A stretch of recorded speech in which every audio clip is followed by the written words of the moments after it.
사랑하는 성도님들, 우리는 살아가면서 많은 잔치들, 많은 축제를 열어가면서 살아갑니다.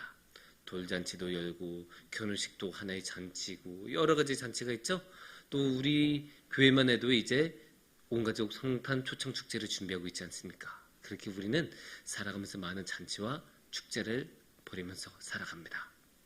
그런데 이렇게 잔치와 축제를 할 때 언제 가장 기쁜지 아십니까?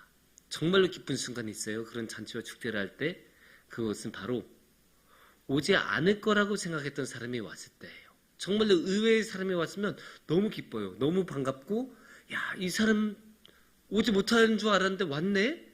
너무 반가워요. 그러면 이제 반사적으로 나오는 말이 뭔지 아십니까? 어이구, 어떻게 왔어? 이제 악수하면서 이제 뭐 여기 가서 빨리 밥 먹어, 빨리. 그렇게 한 경우가 많이 있지 않습니까? 그래서 이 어떻게 왔어라는 말에 이 반가움과 그 모든 것이 이제 포함이 되어 있죠. 근데 이거를 우리가 신앙적으로도 한번 대입해서 볼 수 있어요. 신앙적으로 우리에게 제일 중요한 축제, 제일 중요한 잔치가 뭐겠습니까? 당연히 예수님이 오신 날이지 않겠습니까? 그래서 이제 우리가 한 달 뒤면, 한 달도 아니죠. 이제 조만간 이제 예수님이 오신 그 소중한 날을 우리가 잔치로 열 텐데, 그 잔치를 위해서 우리가 대림절로 이 준비 기간을 갖지 않습니까? 그래서 우리는 이미 이렇게 잔치를 준비하고 있는 잔치 시간에 들어왔는데, 이 잔치에서 예수님이 태어난 이 중요한 잔치에서 가장 의외로 온 사람이 누구일까요? 성경에서 보면 가장 의외로 온 사람은 동방박사들이라고 할 수 있습니다. 물론 목동들, 목자들도 굉장히 의외의 손님들이에요. 하지만 목자들은 그래도 일상에서 볼 수 있었던 사람들이잖아요. 오며 가며 비록 관심을 안 주더라도 이스라엘 사회의 목자들은 어디나 있었고 쉽게 볼 수 있는 사람들이었어요. 그에 반면에 동방박사들은 정말로 볼 수 없는 사람들이에요. 왜냐? 저 멀리 동방에서 온 사람들이니까. 하도 먼 곳에서 와서 어디서 왔다는 말도 없이 그냥 동쪽 어딘가에서 왔다. 그런 의미에서 동방박사예요. 그래서 이게 가깝게는 시리아가 되고 멀게는 저 인도까지 추정을 하는 게 이 동방박사가 거기서 왔다라고 추정만 하는 거예요. 명확하게는 뭐 정확하게는 모르죠. 성경에 자세히 안 나왔으니까. 그래서 이 동방박사들이 정말로 의외의 손님들이고, 그러면 우리는 이 의외의 손님들에게 물어봐야죠. 어떻게 오셨습니까? 그래서 우리가 이 시간에는 이 어떻게 오셨는지, 동방박사들이 어떻게 왔는지에 대해서 한번 생각해보고 나눠보는 시간을 가져보도록 하겠습니다. 그런데 사실 이 어떻게 오셨습니까? 라는 질문에는 두 가지 의미가 있어요, 사실. 어떻게 오셨습니까의 첫 번째 의미, 그리고 우리가 보통 이 질문을 했을 때 원하는 대답은 바로 목적이에요. 왜 오셨습니까? 그 이유를 물어본 거죠. 어떻게 오셨습니까? 뭐 하러 오셨습니까? 무슨 목적이 있으셔서 오셨습니까? 누구 만나러 오셨습니까? 그런 거 물어보는 거예요. 그러면 이제 대답하죠. 아, 결혼식이 있다고 해서 왔어요. 무슨 제자학교가 있어서 왔어요. 무슨 모임이 있다고 해서 왔습니다. 도서관 왔어요. 이렇게 물어보죠. 아니면 하다못해 저 너무 급해서 화장실 때문에 왔습니다. 우리 교회는 자주 그런 분들이 오세요. 그렇게 이제 말하기도 해요. 하지만 이제 꼭 이렇게 말하면 이렇게 대답하는 분들이 있어요. 버스 타고 왔습니다. 이건 확실히 원하는 대답이 아니죠. 근데 여기에 이제 이 어떻게 왔습니까의 두 번째 의미가 있는 거예요. 그건 바로 방법에 관한 거예요. 어떤 방법으로 오셨습니까? 분명 그것도 어떻게라는 말에 포함이 된 말이에요. 그래서 그것도 가능한 대답이긴 하죠. 그래서 이 어떻게 오셨습니까에는 바로 이 두 가지 목적과 방법에 대한 질문이다라고 할 수 있습니다. 그런데 재밌게도 이 마태복음 2장 2절, 오늘의 말씀 마태복음 2장 2절에는 동방박사들이 온 이유와 방법 두 가지 다 나와요. 그래서 어떻게 왔습니까? 라는 질문에 이 2장 2절만큼 답하기 좋은 구절도 없어요. 그래서 우리가 이 2장 2절을 우리가 함께 보면 이렇게 말씀하고 계십니다. 유대인의 왕으로 나신 이가 어디 계시냐? 우리가 동방에서 그의 별을 보고 그에게 경배하러 왔노라 하니. 여기서 사실 주어는 안 나오는데 일자로 보면 주어들이 동방박사가 나와요. 그러니까 이 말은 동방박사들이 한 거예요. 그래서 뭐하러 왔다고요? 유대인의 왕으로 나신 이가 어디 계시냐? 유대인의 왕으로 태어난 사람을 우리가 보러 왔습니다가 되겠죠. 어딨냐 물어본 거는 결국 그 사람을 만나러 왔다는 뜻이니까 유대인의 왕으로 태어난 사람을 우리가 만나러 왔다. 그게 목적이에요. 그리고 두 번째는 우리가 방법을 볼 수 있어요. 그 방법은 뭐냐? 별을 보고 왔다예요. 우리가 그의 별을 보고 그에게 경배하러 왔노라. 그러니까 별을 보고 왔다가 방법이 될 거예요. 그래서 이렇게 동방박사들이 왔어요. 근데 이 이야기 자체는 사실 제가 좀 이렇게 좀 자세히 풀어서 말해서 그랬을 뿐이지 우리 성도님들 사실 다 아는 이야기예요. 너무나 유명한 이야기고 교회 다녀본 사람은 당연히 들어봤을 이야기고 성경학교에서도 단골 소재예요. 이거는. 왜냐? 캐릭터가 너무 좋잖아요. 동방박사. 캐릭터가 너무 좋아요. 저 멀리 어디선가 누군가 왔다. 그리고 그냥도 아니에요. 저 별을 보고 딱 보고 밤마다 딱 방귀고 얼마나 딱 이 그림이 너무 잘 그려지잖아요. 그러니까 항상 나온 이야기예요. 대림절 때마다 나온 이야기인데 그러다 보니까 우리가 이 이야기를 너무너무 쉽게 여길 때가 있어요. 왜냐? 이 별을 보고 온다는 게 생각해보면 생각 이상으로 어려운 일이에요. 우리는 이거를 해마다 들으니까 너무 쉽게 여기는데 우리가 곰곰이 생각해보면 굉장히 어려운 일이에요. 그림 하나 보여드릴게요. 이게 뭔지 아십니까? 이게 이스라엘의 밤하늘이에요. 어때요? 별 되게 많죠? 되게 많아요. 그 시절에는 이것보다 훨씬 더 많았을 거예요. 왜냐면 그때는 불빛이 훨씬 적었으니까. 인공적인 불빛이 적으면 보기가 더 쉬워지죠. 그러니까 엄청 많았을 거예요. 이 많은 별들 가운데 하나 딱 움직이는 걸 보는 거예요. 찾아낼 자신 있으십니까? 점성술사라는 이야기도 있어요. 동방박사들이 점성술했던 사람들이다라는 이야기도 있어요.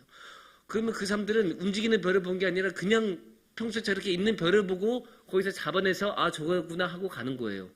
그의 별을 봤다라고 하니까 그의 별, 저 많은 별들 중에서 어딘가 예수님의 별이 있다는 거예요. 그거 잡아내서 그거 찾아보고 가는데 물론 점성술사들은 그런 훈련을 받은 사람들이니까 해줄 수는 있겠지만 그게 어디 쉽겠습니까? 그러니까 우리는 이거를 그냥 당연히 너무나 당연하게 별을 보고 왔다라고 생각하는데 이게 생각해보면 굉장히 어려운 일이에요. 저 많은 별들 가운데 하나 찾아내서 그거를 계속 집중해서 보고 따라가는 것. 그리고 심지어 별의 특성이 뭐예요? 해가 뜨면 안 보이죠? 그러니까 낮이 되면 뭘 보고 따라가야 되는지 모르는 거예요. 그러면 밤이 되면 또 이제 찾아야 돼요. 새롭게. 그 모든 지난한 과정을 겪어야 되는데 저 동방에서 이스라엘까지 뭐 하루 이틀 걸리겠습니까? 아니에요. 굉장히 오랜 시간이 걸렸을 거예요. 며칠, 몇 주, 몇 달이 걸릴 수도 있어요. 그럼 그 긴 기간 동안 내내 밤마다 봐야 되는 거예요. 밤마다 새롭게 찾고 밤마다 그 별을 새롭게 찾고 그 별이 있는가 찡그리면서 보면서 힘들게 찾아서 한 땀 한 땀 한 걸음 한 걸음 와서 이스라엘까지 오는 그 지난한 과정을 거쳐서 온 거예요. 그렇게 힘든 과정을 거친 거예요. 제가 예전에 가끔 이렇게 뉴스 뜨잖아요. 몇백 년 만에 최고의 우주쇼가 펼쳐진다.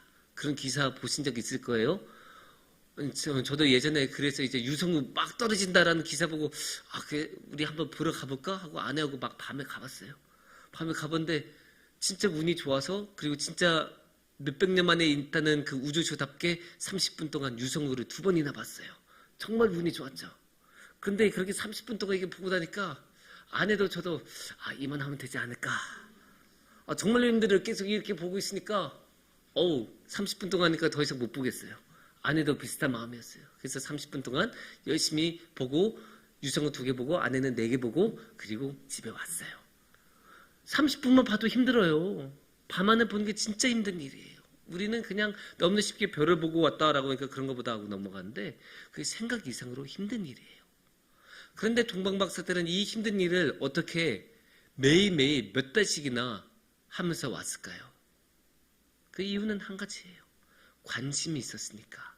그만한 관심이 있었으니까 그 지난한 과정을 그 어려운 일을 힘든 수고를 들여가면서 하는 거예요.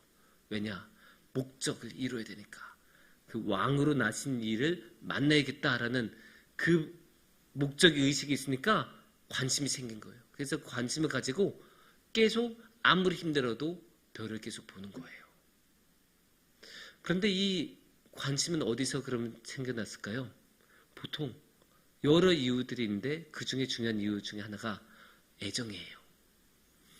예전에 김동훈 목사님이 그런 이야기를 하신 적이 있어요. 김동훈 목사님이 큰 교회에서 목회하실 때, 또 옛날엔 신방을 자주 이렇게 다니잖아요. 당연히 이제 신방을 다니면, 신방을 이렇게 딱 다니면 옛날에는 신방을 가면 그 집에서 식사도 이제 많이 대접했잖아요. 그렇게 식사를 대접하는데 이렇게 딱 먹는데 신방이 쭉쭉쭉쭉 이제 신방 기간에만 쭉 돌잖아요. 한 세 번째, 네 번째 집부터 신기한 일이 일어나는 거예요. 뭐냐? 김동훈 목사님이 좋아하는 반찬만 나온 거예요. 딱. 근데 이상하다. 이거 내가 좋아하는 거면 어떻게 이렇게 알고 다 나오셨지? 너무 궁금해서 나중에 한번 여쭤보셨대요. 어떻게 된 일입니까? 그러니까 여기에 굉장히 비밀이 있었어요. 권사님들은, 김동훈 목사님은 맛있게 식사하시는데 권사님들은 잘 안 드세요. 잘 안 드시고 밥에 어디 들어가나 모르세요. 그러면서 뭐만 보냐? 김동훈 목사님 젓가락만 보는 거예요. 저 젓가락이 지금 어디로 가냐? 고기로 가나? 전으로 가나? 김치로 가나? 그것만 계속 보면서 젓가락 많이 가는 그 반찬만 기억하시는 거예요, 권사님은. 그러면 그게 어떻게 되겠어요? 그 소문이 삽시간에 퍼지겠죠. 그래서 세 번째, 네 번째 집은 고기만 막 만들고, 목사님이 뭐 김치찜 좋아하셨다고? 그러면 그거 딱 나오고, 그렇게 해서 된 거예요. 근데 그 관심을 어떻게 가지셨겠어요? 권사님들이 괜히 이유 없이 그 젓가락을 계속 보셨겠어요? 아니에요. 담임 목사님에 대한 애정, 담임 목사님에 대한 존경, 존중, 담임 목사님을 너무나 사랑하는 마음, 그 마음 때문에 그 젓가락을 그렇게 주의 깊게 보신 거겠죠. 아무나 그렇게 보고 있으셨겠어요? 아무나 그렇게 젓가락 보시지 않잖아요. 담임 목사님을 그만큼 사랑하고 존중하니까, 그래, 우리 담임 목사님 가장 좋은 것, 가장 좋아하시는 것 대접해드려야겠다. 그 마음이 있으니까 그 젓가락을 그렇게 유심히 살펴보신 것 아니겠습니까? 그런데 신기하게도 성경에 이와 아주 비슷한 이야기가 나와요. 정말 어떻게 이렇게까지 비슷할 수 있을까 싶은 그런 마음이 드는 성경 구절이 있어요. 시편 123편 2절 말씀이에요. 상전의 손을 바라보는 종들의 눈같이, 여주인의 손을 바라보는 여종의 눈같이 우리의 눈이 여호와 우리의 하나님을 바라보며 우리에게 은혜 베풀어 주시기를 기다리나이다. 여기서 여종들이 무엇을 본다고요? 상전, 여주인의 손을 본대요. 그 손이 어디로 가나? 그 손이 무엇을 하나? 굉장한 관심을 가지고 보고 있다고 해요. 왜냐? 이 손에 따라서 자신의 많은 것들이 결정이 되니까. 그리고 이 손은 그냥 손이 아니에요. 어떤 손이에요? 은혜 베풀어 주시기를 기다리나이다. 이 손은 은혜를 베풀어 주는 손이에요. 이 주인은 굉장히 자비롭고 은혜로워서 은혜를 많이 베풀어 주시는 손이에요. 그러니까 그 손이 어떤 손이에요? 자신한테 좋은 일을 해주는 손이니까 당연히 고마운 손이고 감사한 손이고, 그럼 당연히 그 손에 대해서 애정이 가겠죠. 그러니까 그 애정으로 관심을 갖고 그 관심을 가지면서 그 손이 어떻게 하나, 어디로 가나, 무엇을 가나 보는 거예요. 그렇게 집중을 한다고 성경에서도 이야기를 하고 있어요. 그러니까 우리도 항상 이런 관심과 애정을 가지고 봐야 돼요. 그러면 우리는 이 관심과 애정을 가지고 무엇을 봐야 되겠습니까? 당연히 예수님을 봐야죠. 예수님의 손이 어디로 가고 있나, 예수님의 눈길이 어디로 가고 있나, 그걸 봐야 되지 않겠습니까? 그러면 예수님의 손은 어디로 가고 있을까요? 예수님의 눈길은 어디로 가고 있을까요? 예수님의 손길은 우리를 향하고 있어요. 예수님의 눈빛은 우리를 보고 계세요. 그래서 우리가 아플 때는 우리에게 치유하심을 주시고, 우리의 마음의 상처를 받았을 때는 위로하심을 주시고, 우리한테 가장 필요한 것을 찾아서 주세요. 그래서 주시다가 안 되니까 어떻게 하십니까? 예수님이 직접 이 땅에 오시고 예수님이 직접 저 십자가까지 지시는 거예요. 그게 예수님이에요. 우리에게 가장 필요한 것, 가장 좋은 것을 주시고 싶으시고, 그렇게 해야 우리를 살릴 수 있으니까 그렇게 예수님이 우리에게 모든 것을 주셨어요. 그러면 우리는 어떻게 해야겠습니까?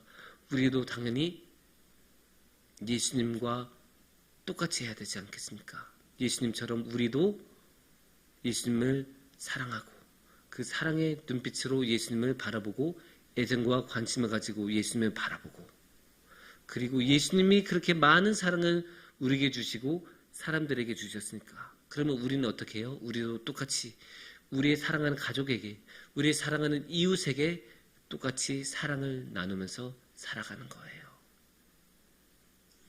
사랑하는 성도님들, 이 세상에는 우리의 눈길을 사로잡으려는 게 굉장히 많아요. 얼마나 화려한지 몰라요. 이 세상이 길거리만 지나가도 화려한 트리들, 화려한 장식들 너무 많아요. 우리의 눈길을 사로잡을 만한 게 이 세상에 너무나 많아요. 하지만 우리는 우리의 관심을 어디에 둬야겠습니까? 화려하진 않아도, 아무도 눈길을 주지 않더라도 그 마국간의 구유 속에서 우리를 위해 이 땅에 오신 그 예수님을 봐야 되지 않겠습니까? 그 예수님을 보면서 우리가 관심과 애정을 가지고 예수님을 보면서 예수님을 따라가면서 예수님과 함께하는 큰 복을 누리시는 우리 성도님들이 되시기를 축원합니다. 함께 기도하겠습니다.